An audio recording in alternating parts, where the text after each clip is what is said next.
What's up, fight fans? It's your boy, the Mark Goddard of teaching you to cheeky noddard, Jack Slack. And it's the Fights Gone By podcast, episode 96, guessing there. We're coming at you on the 28th of August, a fairly dull Tuesday morning in the UK. But I'm expecting a lot of grovelling in the comments section from lapsed members of the Church of Gaethje. For he hath risen, and hath has a J. Justin Gaethje smashed the shit out of Michael Vick in under a round. I got into a nice argument with Lloyd Irvin himself on Twitter. He has an account, to be honest, it could be him or it could be one of his quote-unquote medal chasers proving that they want it enough. Someone has the job of having this Lloyd Irvin truth account and they have to go and shout at people who say bad things about Lloyd Irvin, which is hilarious because Lloyd Irvin's main account is just him tweeting bollocks about wanting to be happy for everyone. Occasionally he'll get a reply that's like, fuck you rapist. Other times he'll just get 65 retweets, no likes and no replies because obviously he's buying bots to do that. But enough about Lloyd Irvin. He couldn't ruin my weekend even though I imagine Justin Gaethje ruined his. So we've got some news, we got some recaps, we've got nothing going on this weekend. Quick check, just making sure it's not like just a KSW. No, there's a PFL, which has already happened. Oh no, it hasn't. There's a PFL and there's an Invicta. Fuck if I'm covering Invicta, mate. So let's run down the news and pass judgment on these stories. Top piece of news today, California State Athletic Commission is in the final stages of licensing the fight between Chuck Liddell and Tito Ortiz. Tito Ortiz is 43 years old. Chuck Liddell is 48. I feel like 48 is a lot older in athletic years than 43 is. I didn't feel this way when it was Hoyler Gracie versus Eddie Bravo. I was all like, they're basically the same age. But no, if you're almost 50, that's not quite the same as, 40 and a bit. Especially if you're roiding to the gills. And if your chin was shot already, oh, not great. Of course, if Chuck wins this, that would be hilarious, because we're all assuming Chuck's getting starched as soon as Tito blows on him too hard. But who knows, maybe we see a one-night return for Chuck with that look in his eye, and that drawl in his voice from too many blows to the head. Super depressing that this is happening. Fuck Oscar De La Hoya. Fuck Golden Boy Promotions, as it seems like everyone in boxing says. But the funniest thing so far is that Tito Ortiz came out and said that he's not getting a purse, he's getting a cut, a percentage of buys, which is the stupidest thing you could possibly do. But good for Oscar De La Hoya for convincing him, because now Oscar De La Hoya takes much less risk paying out the money to Tito Ortiz, or not having to pay out the money to Tito Ortiz, while he launches this failing bid at starting an MMA promotion. And I just don't understand why people like proper athletic commissions, or supposedly proper athletic commissions, like California and Nevada, license this bollocks. I understand with Mayweather McGregor, there was a ton of money in it for them, and the state generally. But nobody's going to California to watch Chuck versus Tito. Nobody's interested in it. Everything that's posted about it is, oh my god, that's so sad. The amount of money to be made here doesn't seem like it would overweigh the amount of flack they'll catch when one of them dies. But, if you don't like a California State Athletic Commission, vote for different people. Because the governor appoints the head of the Athletic Commission in most states, doesn't he? Anyway, more important news, Blades vs. Ngannou 2 was booked for UFC Beijing. Now, if you ignore everything that's already happened, that's a pretty good fight. But when you remember Ngannou's last fight, and the fact that Blades still doesn't have even the rudiments of striking down.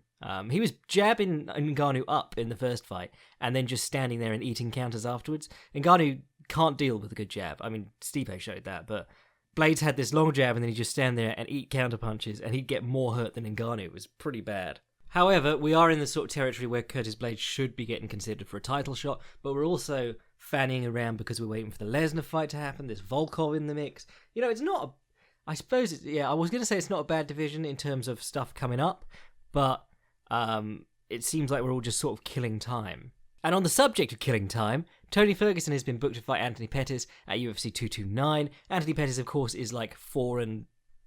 I keep changing it every time I talk about him, but he's got a lot of losses and not a lot of wins, and the wins have tended to be over people like Jim Miller, though he did just beat Mike Chiesa, which was very impressive.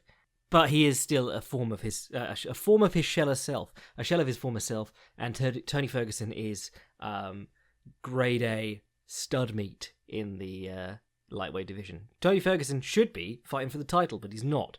However, it is on UFC 229, which serves the dual purpose of finally they got the fucking next in line on the same card as Conor McGregor. Finally. Having complained about that forever, you get Conor McGregor, he wins a fight, and you don't have anyone on the card being showcased in the same division as him. But also, if Khabib gets injured, I was going to say Khabib or Conor, it's Khabib. If Khabib gets injured, at least Ferguson can step in, and nobody's going to cry over Anthony Pettis getting someone from the undercard or losing the fight altogether. More interesting matchup news, Robbie Lawler versus Stephen Thompson is targeted for January. I think we can accept that Robbie Lawler's sort of on the downward slope now, or has been for a little while. Stephen Thompson should take that fairly easy, but Stephen Thompson is in limbo until Tyron Woodley loses the title, and even then, booking that rematch with Till, not going to go down well with a lot of people. But who knows, maybe this time he'll let his hands go. Brock Lesnar has apparently been pulled from WWE Raw to focus on his UFC return, which pretty much confirms that he's now coming back. We're getting this stupid match. Mainly that's not important because his appearances on Raw were him bouncing in a vest while Paul Heyman cut a wicked promo for him, and the crowd normally just went boo. We didn't come to stare at Brock bouncing. If you saw Brock at, what was their most recent one? SummerSlam, I think? Whatever the most recent one was that he was at, he was looking soft. I imagine the WWE aren't too sold on his look without the same amount of roids. But that's encouraging that they're actually testing him for you, or he's at least preparing to be tested by USADA for his UFC return. And then finally, KSI versus Logan Paul did 800,000 buys, $10 a pop, total revenue 8 billion. Is that 8 billion? No. At any rate, $8 million revenue, pretty good for two nobodies and a card full of nobodies. Which pretty much confirms that people will always want to see famous people who can't fight, rather than good fighters who aren't famous fight. If the UFC charged $10 for a pay-per-view, the amount of buys they would get back from people who are stealing it, I think would be incredible. It just feels like at the moment you are being conned the entire time. Anyway, let's talk about this card from the weekend. So from bottom to top, what did I like? Rani Yahya, or Hani Yahya, that someone told me the other week means in one language or another smash the balls, which is a great coincidence. Now, if only he were a dirtier fighter. But he fought Cool Hand Luke, who I suddenly remembered I quite liked in his last fight. But yeah, got him in a heel hook, used it almost to sweep, and then went straight back to it and caught it again. Didn't look particularly tidy. I felt like, I vaguely remember Sanders' knee being on the way out. You'll hear it a lot, but the key to finishing heel hooks is to control the knee line. The moment the knee moves out of your control, you pretty much lost the heel hook. But it's very rare to see a guy finish that in the UFC. So well done, Hani Yahya. Still top of the food chain jiu-jitsu, and still a good contender in that division, even if he can't really beat the top guys consistently. Drew Dober versus John Tuck was a good, solid scrap. Mickey Gall submitted George Sullivan very, very quickly, confirming that Mickey Gall still has really good grappling, even if his striking is dog crap. Joanne Calderwood is the one you're all going to want me to talk about, because everyone has been rooting for Joanne Calderwood to win properly for ages. Absolutely lovely lass, interesting striking style, but consistently gets taken down and beaten up. She did beat Valerie Letourneau, stopped her back in 2016, which was, I believe, her first stoppage since the regional circuit. So everyone was sort of excited for that, but it quickly became apparent just how done Valerie Letourneau was. So she was coming off these two rough losses in 2016 and 2017. Jessica Andrade, obviously, she kicked her twice, and then Andrade immediately stepped in on her, took her down, and then choked her as she came up on half guard on a half guard single. And Cynthia Cavallo beat her by decision in her rapid rise to the upper ranks of the division. I say that about Valerie Letourneau, but she did just beat a 2-0 opponent in Bellator, so fair play to her. I can't believe that was a thing. Was that a thing? Jesus Christ. Women's MMA, eh? But she's fighting Kalinda Faria. Immediately came out throwing the lead leg kicks. Immediately got taken down, as usual. Fought from the bottom for a while, caught an underhook and a wrist pin and pushed through for a triangle. It was a real nice move, real Neil Melanson style stuff. Finished the triangle, and then promptly was like, I've evolved. It was kind of like the Justin Gaethje stuff where I'm pleased by some of the stuff I saw, but like that performance doesn't really tell us that you've evolved. She, at this point, I think, she has one of those styles that is so much better for pure kickboxing than for MMA. And by that, I mean, she does all her kicking with her lead leg. She steps up into the kicks. And now, having your feet square doesn't prevent you wrestling. The square stance in wrestling is a really important position, but you've got your legs bent, you're down low, you've got you're hinging at the hips, whereas when you step up to kick like Jojo does, it's a step up. You are coming up out of your stance, and you're putting yourself with your feet almost level in this very precariously balanced position. And sometimes, like, when you're kicking with the lead leg a lot, especially front kicks, you can bring the knee up and put it in the way, as she did against Jessica Andrade, which is great because, like, they'll get you in a clinch, but they won't just knock you straight over. You'll be able to jam them a little bit with that knee, and as you come down, you can fight for underhooks and work out of the clinch, except she's not great in the clinch either, from a wrestling perspective. It's just a style that, even if she was really good in the clinch, it's giving her opponents a lot of chances to get in on her. And I was saying, like, I think at this point I would probably say to Calderwood, look, either you're left-legged or you like kicking with your left leg a lot. Why don't we switch you to southpaw? We'll use a longer stance. You won't have to step up before you kick. We'll focus on just circling the cage, and, a little bit Cejudo-esque. But there are a lot of fighters who have a couple of really good strikes, but they would benefit from just not understanding, but training more just the movement aspect of it. I'm not saying movement like Conor McGregor means movement, but I am talking ringcraft, and being able to keep the opponent moving and turning and not stand still, step up to kick and immediately get caught in a clinch. So I'm, encouraging that she submitted this lass, but the other lass was, like she was saying afterwards, I thought she was a striker. I thought this would be a great... I think I'm turning into Darren Till there, so I'll stop. But she said, I thought this would be a striking match, and then she tried to take me down. Which is like, that's how easy you are to take down at the moment. Even the striker does it. Yeah, I like JoJo a lot. I think she's got a really entertaining style. I just think that style also leaves her very open to getting tied up in clinches when she doesn't want to be. But good on her. Maybe she has evolved. Andrew Sanchez versus Marcus Perez. Sort of watched that one, didn't really watch that. Corey Sandhagen. Oh, whoever keeps fucking tagging me in posts about Corey Sandhagen on Facebook. Yes, I was watching Corey Sandhagen.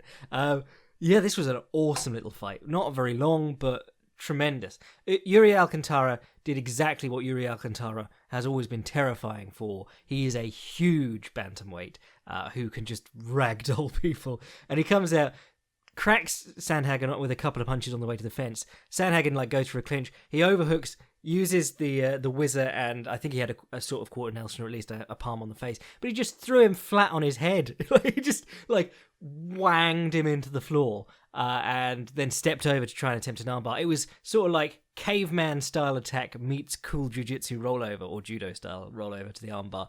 Has an overhook armbar, which is going across the hip, which can get pretty tight. Those are the Danaher Death Squad's preferred way to finish knee bars, diagonally over the hip and under the armpit. Sandhagen guts his way through, and by the end of the first round, I think he'd landed 70 flush strikes to the head. He just stood over Yuri Alcantara's guard, holding the shins and the feet, like Leandro Lo does, keep the feet off you, and then he'd just free one hand and punch him in the face, and then go back to pulling his feet off again. And he did that, and then in the second round, he came out again and just blasted him, finished him with ground and pound a minute into the second round. Absolutely tremendous performance. Not a flawless performance by Corey Sandhagen by any means, but showed that he has a ton of grit, and that he's the kind of fighter who can clearly be thrown on his head and immediately get back to what he needs to be doing without taking a while to run away, collect his thoughts, get his wits back about him. He just got straight on top and started doing work. It was fantastic. Wally Alves versus James Krause. This was a good one because Krause was the underdog in most betting lines. Just uncorked a couple of short left straights on him and caught him off balance and hurt him, which was really impressive. He has such a weird striking style, James Krause, and every time I've seen him pick up a big win, it has been really weird looking. The one that I remember was it Jamie Varner? Where Jamie Varner twisted his ankle and was flopping all over the place, and Krause is coming at him with these 1-2s and front kicks to the face. It's not a very pretty style. You can see a lot of his student, Megan Anderson in him. It was, a decent enough fight. It was just very awkward, and I'm glad he got the win. That was pretty cool. Eric Anders versus Tim Williams. Eric Anders, if he'd beaten Machida, he'd be solid top 10 man right now. And he only won he only lost like a controversial split decision. But he had a really hard time here with Tim Williams. He got a hard, tough fight. I don't know if he's been off for a while with injuries or whatever, but yeah, Tim Williams really brought it to him. Or Voldemort or Red Skull. People were calling him on Reddit MMA.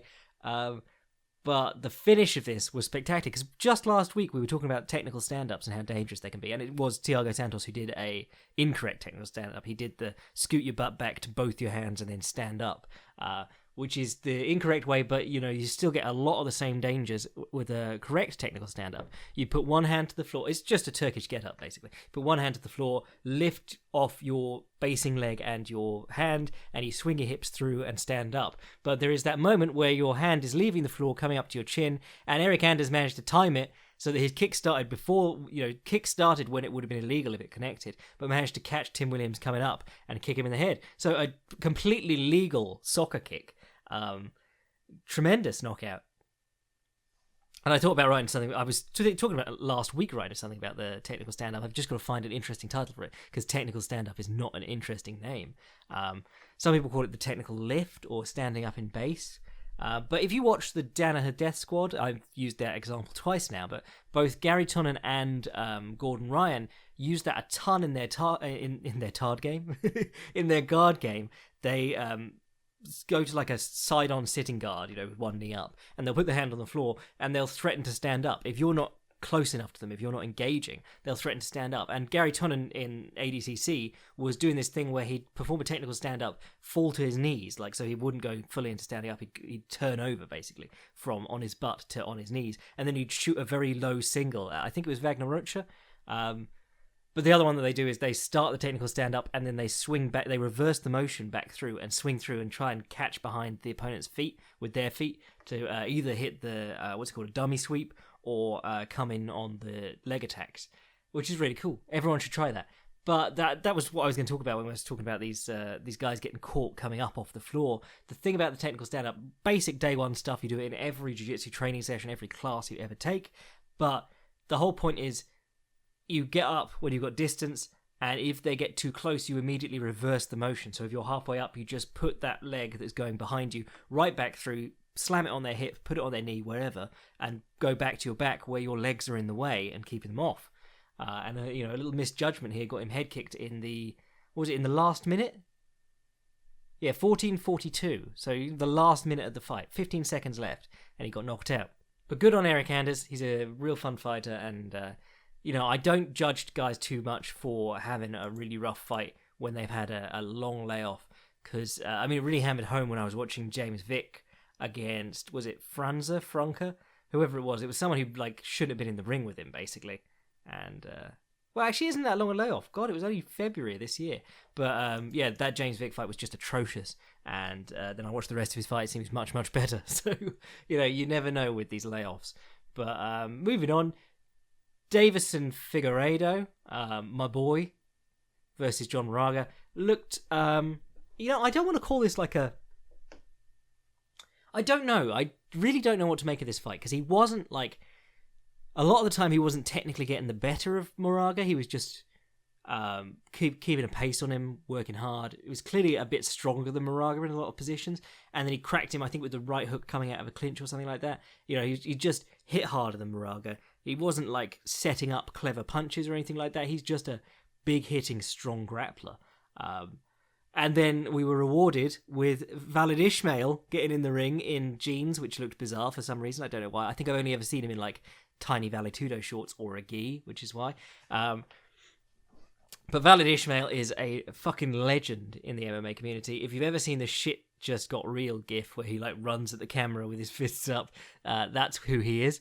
But he's also famous for choking Royce Gracie in jiu-jitsu. Royce Gracie was on like a big-headed streak. You know, he was technically undefeated in MMA because he retired when Shamrock headbutted him to a draw, quote-unquote draw. And he was like, oh, well, I'm the god of MMA and jiu-jitsu now. And they had this big war of words before their super fight. I think it was a super fight. And Wally Ismail had logos on his gi, and Royce wore the completely plain gi and was doing his whole fucking yogi thing. And then Wally Ismail got him in the turtle and clock choked him unconscious, and apparently he shat himself. But it was a very cool clock choke. The clock choke was getting hot about that time. You know, Mario Sperry then went on to finish like all the guys in his division with the clock choke. It's sort of disappeared a lot nowadays, the clock choke. Sad, but true. But Walid Ismail also, in his very first tournament, I love telling this story, so I'm going to tell the story anyway. He was, when he was a white belt, he was amazing at guard passing, but was rubbish at takedowns and couldn't play guard. So his very first tournament, he goes around like Tobias Funke, just standing next to people and going, you heard about this Walid Ismail from the Olympic judo team? And then everyone in his bracket pulls guard on him and he passes and wins. Oh, there you go. If you're shit at one area of training, just do what Brad Pickett did, where his nickname was One Punch, but he was a wrestler his entire career, and he tricked people into wrestling with him by having himself announced as Brad One Punch Pickett. Of course, then later in his career, he convinced himself that he was a striker and got knocked out a lot. But, you know, talking of people who I said couldn't knock anyone out, Brian Barberena knocked out Jake Ellenberger, round one. Just sad. I mean, I can't even remember that because I watched it and I was sort of half watching it, because I don't like watching Jake Ellenberger lose over and over again. I think he said he's retiring. At least he should be cut. Just, that guy had so much talent and potential, and then just got knocked out a lot. And, you know, I think at a certain point, like, some of those were mistakes, fair enough. Like, he battered Martin Kampmann, and then ran onto a Kampmann counterpunch. Just that little block with the lead elbow, and then fire back the right straight, pull cue right straight. Snooker cue, because we're English. But, like, there was a real obvious drop-off from when he was super dangerous contender who made mistakes and got knocked out to being sort of a shambling mess. So, you can't afford to keep making these mistakes if you're a young guy, because the knockouts really do take it out of you. Good on Brian Barberena. I'll always remember him for slapping the shit out of Sage Northcutt. That's Chomo's choice, Sage Northcutt.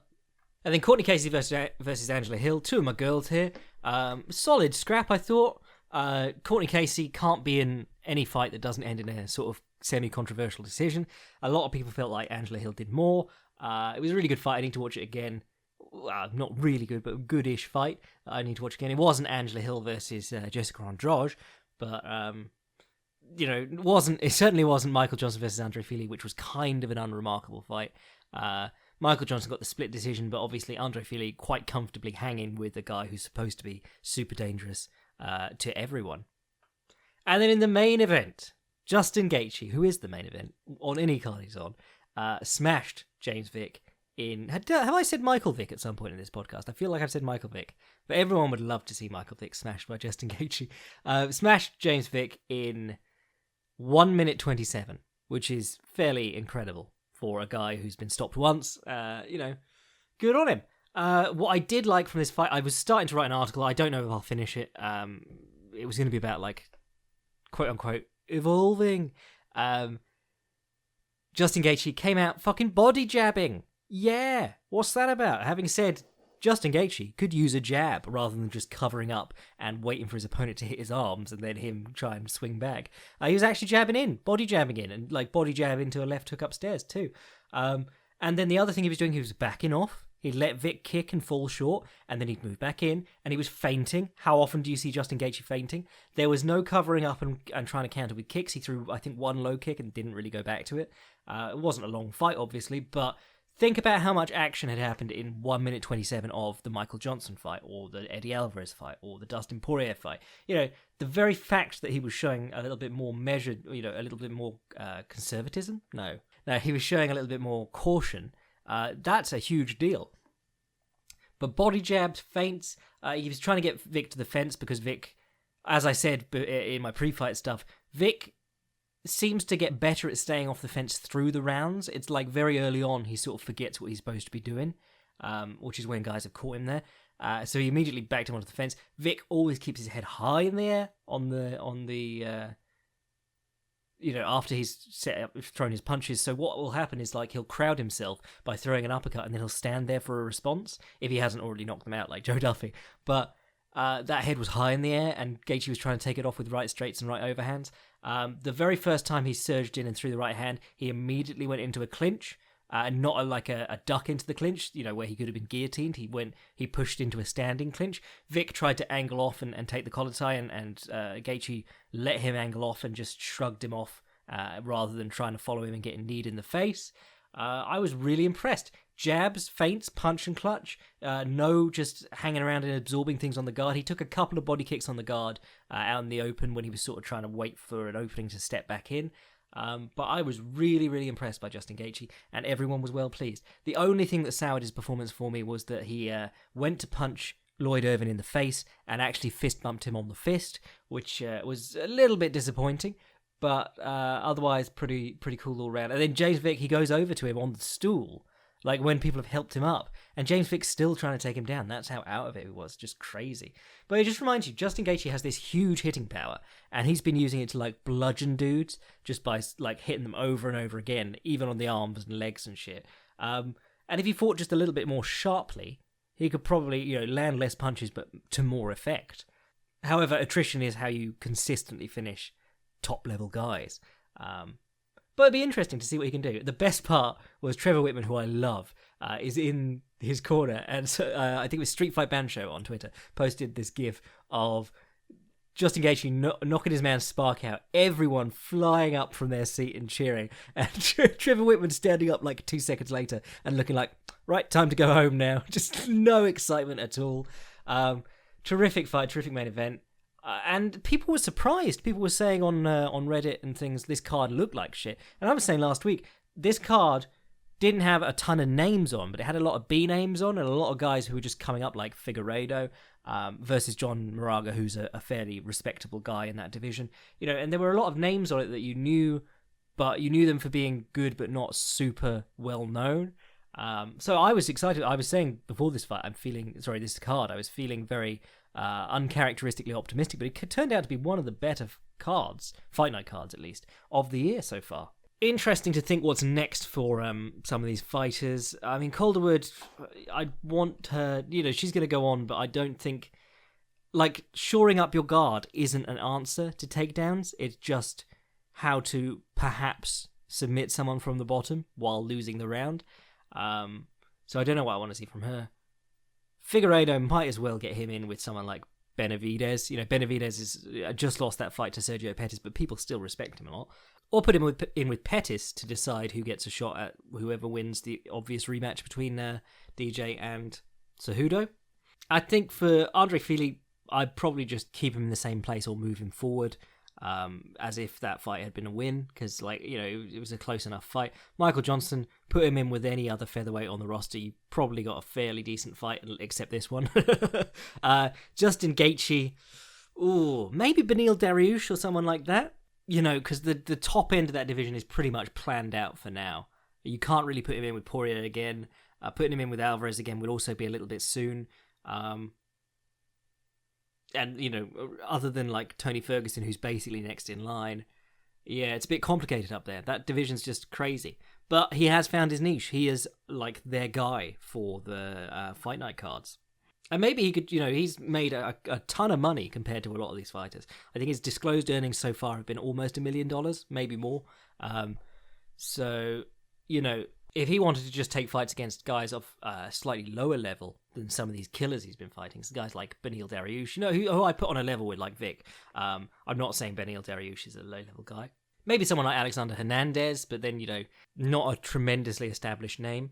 But anyway, let's do some questions. Hello, Mr. Slack. Long-time reader and big fan of your work. A few questions. How important will side kicks to the leg and elbows/knees against the cage be for Darren Till against Tyron Woodley? There are some talks about Paige Van Zant's breast augmentation, And not only has it brought out a lot of creeps, but it has also raised a serious question for me. Are there benefits as a fighter to having large breasts, or does the size of breasts have close to zero effect within the fight, and the double D is the female equivalent to the 52? I recently thought about the following and would like to hear your opinion on it. Who are the best, quote-unquote best, active fighters in each division within the UFC who have never held the UFC belt, including interim titles? Cheers from Germany, also known as the country the UFC doesn't give a shit about, from Jan or Yan, depending on whether that's a soft J. Right, let's do that in order. How important are side kicks to the leg and elbow/knees along the fence for Darren Till against Tyron Woodley? I think side kicks to the knee could be pretty important. If you remember the very first Woodley-Thompson fight, the very first takedown, the takedown that resulted in him losing the round and getting cut open with an elbow from the bottom, or while he was on the bottom, was off a low kick. Because Tyron Woodley goes to the fence and waits for you to do something so that he can surge in throwing right hands and trying to take you down. And the first low kick to the thigh that Thompson threw, rode up the thigh, got caught, he was taken down. Also, it doesn't help that Stephen Thompson isn't a particularly big low kicker. He's not a huge power kicker. He's a precision kicker more than anything. But stepping on that lead knee is a really good way to annoy wrestlers, because rather than, if you take a kick on the quad, or rather on the thigh, you're supposed to take it it's supposed to land on the side of the thigh. If you turn your knee out slightly and you take it on the quad and you bend your knee into it, you can create this angle where it's going to hit the front of the meat of your leg and ride up into your hip, and you can just catch it with your hand right next to you. It comes to you. If you are taking a pushing kick on the front of the knee, to catch that, you're going to have to reach out in front of you or parry it across you as you step in. It's a little bit more complicated, and you have to open up a little bit more. Whereas with the low kicks, you can just step in and then pick it up once you're already running in on the dude. Elbows, knees along the cage. I don't know how much work there will be along the cage. You'd think if it's along the cage, it's probably going to be him getting up from under Woodley. Can't see him trying to... Well, he does fight well using pressure against the cage, but he tends to use that in a similar way to McGregor or Sean O'Malley, where you put them on the cage, you annoy them with really hard kicks and things to the arms and legs or the body, and you bounce back and throw a counter when they come in on you. Or you land a good sharp 1-2, you try and beat him to the punch on speed or on offense, which he did, against Donald Cerrone. So it'll be interesting to see what he can do, as Tyron Woodley's game usually takes him onto the fence. In terms of elbows and knees, intercepting elbows while Woodley stepping in are always a good answer. If you watch Rory McDonald when he took Woodley apart, there's not a lot about Woodley that's changed in terms of tactics. Maybe he's a stronger fighter, maybe he's faster now, maybe he deals with being frustrated better, but a lot of what he was doing that Rory McDonald was specifically showing answers for was the stuff that he does now, standing on the cage, trying to run off it with right hands and takedown attempts. And Rory was pounding him long body kicks and then coming back and shucking off takedown attempts, or flicking in jabs and then shoulder rolling off the right hand and coming back, or using intercepting elbows as he stepped in. I think Rory McDonald's performance still has to be one that you look at and say that's how you beat Tyron Woodley. On the subject of Paige Van Zandt's breast implants, there was a video the other day of her farting on the MMA Hour mid-sentence, and I was just saving this for when all the creeps have answered to it, because I got there quite early. And I went back and it was just full of people just saying, "Oh yeah, I'd love that on my face" and stuff. It does bring out the creeps, but the breast implants are something that have actually, it doesn't help you in the cage, but it will help you in your career outside the cage, which is, in fact, your career in the cage.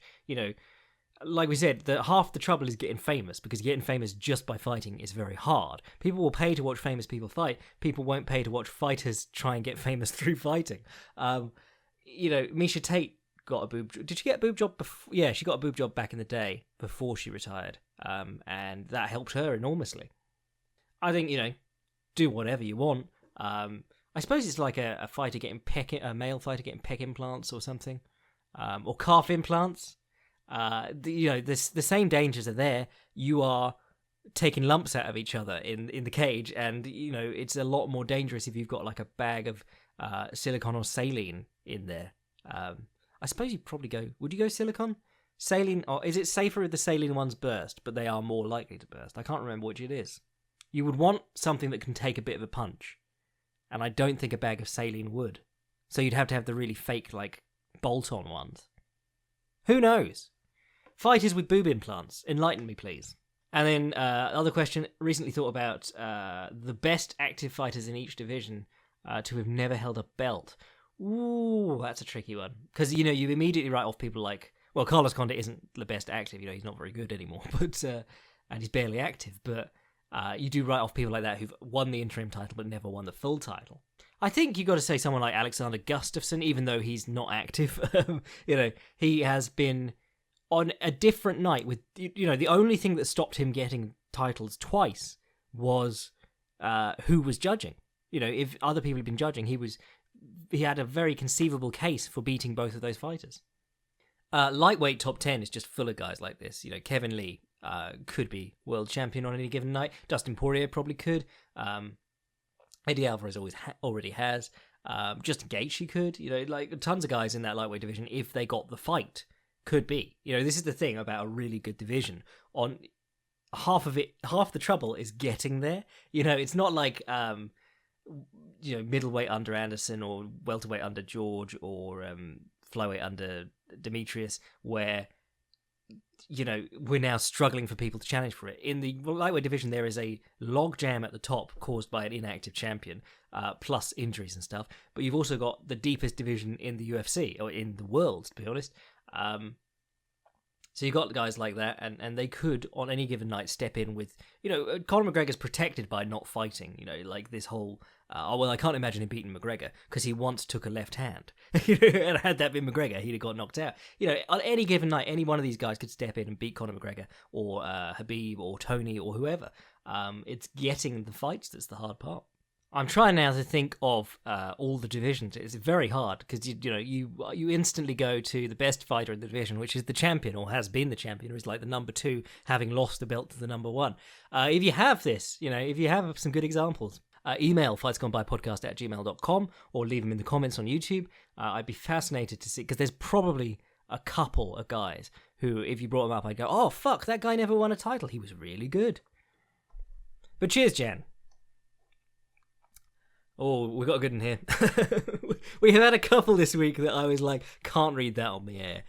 Just these intros. But to the Takeya Mitsugaki of Hardcore Bukkake, the Andre Fili of Sucking the Willy. Hey Jack, how's the form? You mentioned last week that Irish people love bandwagons. Just thought I'd tell you that the whole country has become avid hockey fans overnight because our women's team did well at the World Championship. It's almost embarrassing how bad we are for it. Anyways, my question is about the development of striking in 2 areas. Firstly, do you think there is room for improvement in striking off your back? Bisping sliced GSP pretty badly, and Ortega did the same to Tavares. Could it ever become like a dangerous guard where people are afraid to take you down in fear of getting cut up? The second area is in the clinch. While clinch striking is improving, there are still a lot of techniques from Muay Thai and old boxing that aren't used. Do you think that clinch could ever become a place where you could consistently cause legitimate damage? Cheers from Connor. Right, good questions. And on the subject of bandwagons, my favourite bandwagoner in the world is David Cameron. He has, disappeared since destroying the UK. And now he only tweets, to say, well done to @British athlete for winning the whatever. And the comments are always, fuck you! Just all the way down. People being like, fuck you, you bandwagoning shitlord. Right, on the subject of striking off your back, yes, absolutely. That is one of the biggest underexploited areas in MMA. One of the things that people overlook is that up kicks are legal, provided they're not to the face when the opponent is on their knees. You can still up kick a dude as hard as you want in the chest, and that's the same as being punched in the chest, but harder. If you watch, Ben Saunders is a little bit sort of in the twilight of his career now, but if you watch his Bellator fights, there's a couple where he is up kicking the guy in the chest, axe kicking him in the collarbone, and the guy just gets exhausted from him pounding him from underneath. I'm not revising that choice of words, I'm leaving that in.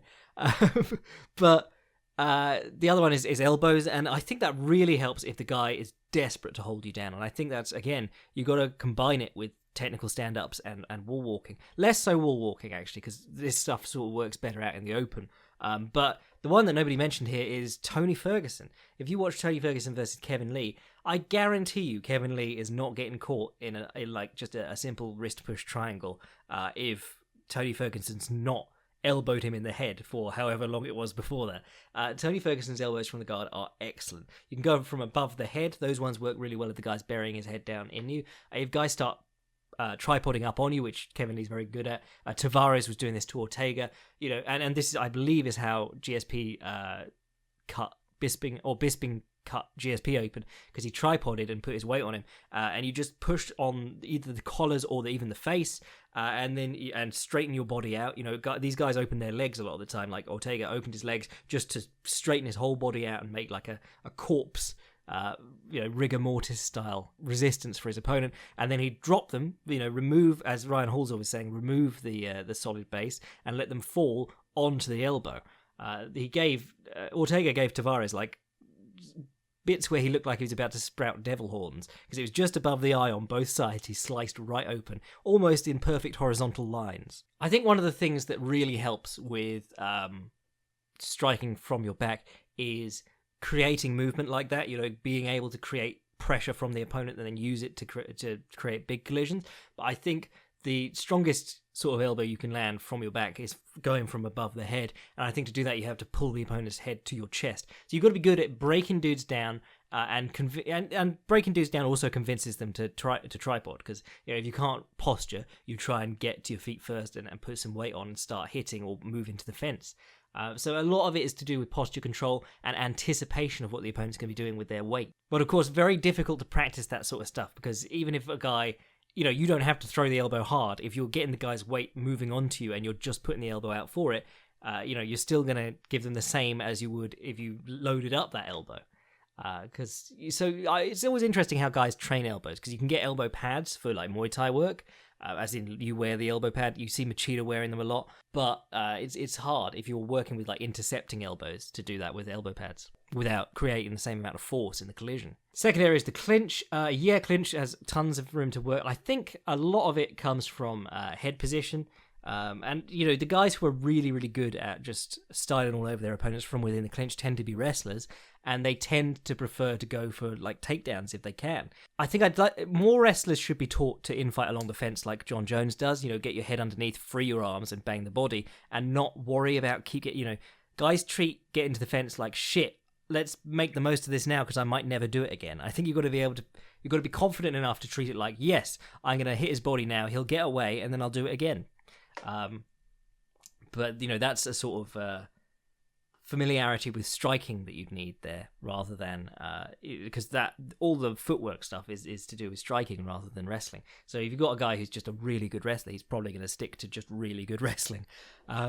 But you'll notice guys like or gals like Jermaine Durandamy, Jerome Labana, but she will get her head underneath her opponents, throw her hips way back, and just smash their midsection with knees. She had some of the best clinch knees in the game, really, when she was fighting. A lot of it's to do with creating distance to actually hit with, and a lot of it's to do with standing the opponent upright so that they can't move and create distance and take the power off shots. I think there's always this interesting, whenever you're talking about grappling, there's always this interesting playoff between inside control and outside control. And inside control is like, bicep ties, collar ties, underhooks. You're controlling the inside space. It gets more complicated when you're talking like leg entanglements and stuff. But it's one of those principles that like holds quite well through most areas. If you're controlling the inside, typically you are at a mechanical advantage. But then you'll hear about guys who are better at the outside game because it's almost like easier to invite the opponent to take the inside grip and then you play off it, and it's a little bit technically more difficult. Like the Meows, rather than trying to pummel their feet in and go shin to shin all the time, they will just take a De La Riva and start trying to swing around you.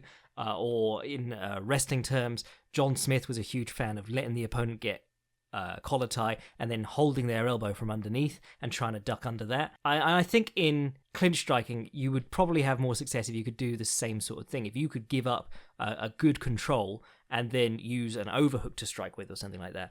Overhook with the head posted underneath the opponents is a classic. Roberto Duran murdered people like that in boxing. And he also, the bonus of having the big gloves on was that he didn't need like a proper overhook with the guy reaching deep around his back. He could just trap their glove under his armpit and put his head underneath theirs and start uppercutting them. But a nice example of overhook use in MMA is, well, both of Lando Venata's most recent opponents, David Tamer, oh no, he's fought one since, but David Tamer and Draka Klos, they both used the overhook with the head post and landed really good knees on him because he was coming in and getting underhooks every time they stepped in. But again, that requires distance to do. You can't do that with your back to the cage. So yeah, I think there's a lot of room to experiment and grow in that. And I think, we're still in the very early phases of guys using like faking wrestling or like attempting a trip or something like that in order to land a strike. That still is barely used in MMA, even at the highest levels. But we're seeing more and more guys getting into it. If you look at like Alexander Volkanovski setting up the spinning elbows the same way John Jones does. Basically, the more people are training every aspect, the more we'll see them flow together. Unless some of these like top quality wrestlers come in, start going, hang on a minute, let's not just pursue the takedown. Let's try and smash them up a bit from the clinch. And the other thing is that when you talk about dirty boxing, everyone immediately goes to single collar tie and then hockey punching, and that's probably one of the less effective of it, areas that you're going to be able to dirty box from. Anyway, cheers for the question, Connor. Right, that'll do us for this week, I reckon. If you want to get in on the Patreon episodes, Opium War episode coming this week. So pleased with it. Finally pleased with it, because you know me, I hold on to these things and I go, well, maybe I could just add a little bit more there. Coming this week, should be a great one. And of course, all your support for the podcast is much appreciated. Might try and get a second episode in this week. I don't know. There's really not a lot going on this weekend. That's the problem. Unless I start learning some stuff about Invicta, which I only ever used to watch because Angela Hill. I was about to say Angela Lee, the girl who weighs in behind closed doors in 1FC, allegedly. If you want to send a question to the podcast, fightsconebypodcast@gmail.com, or comment with some fighters who were almost the best in their division but never won a title. And if you want to see what I'm up to at any time, fightprimer.com. I'm your boy Jack Slack. I'm in a tremendous mood because of Justin Gaethje's win, and the doors to the Church of Gaethje are always open, even to the snivelling wretches who doubted him. Justin bless.